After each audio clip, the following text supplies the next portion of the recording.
बुलढाणा लोकसभा मतदारसंघातील अपक्ष उमेदवार रविकांत तुपकर यांची बुलढाणा जिल्ह्यातील मेहकर येथे जाहीर सभा संपन्न झाली आहे. त्यांच्या या सभेला जिल्हाभरातील नागरिकांनी प्रचंड गर्दी केली होती.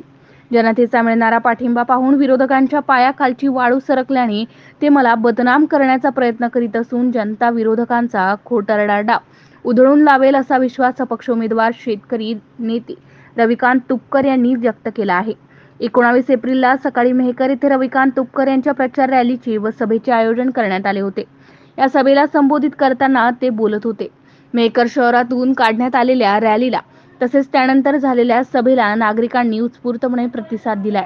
रखरखत्या उन्हातही नागरिकांनी हजारोंच्या संख्येने प्रचार फेरी व सभेला गर्दी केल्याचे चित्र पाहायला मिळाले. मेहकर शहरात जल्लोषात निघालेल्या या भव्य प्रचार फेरीमुळे रविकांत तुपकरांना केवळ ग्रामीण भागातच पाठिंबा मिळतोय हा अनेकांचा भ्रम निश्चितच दूर होणार आहे.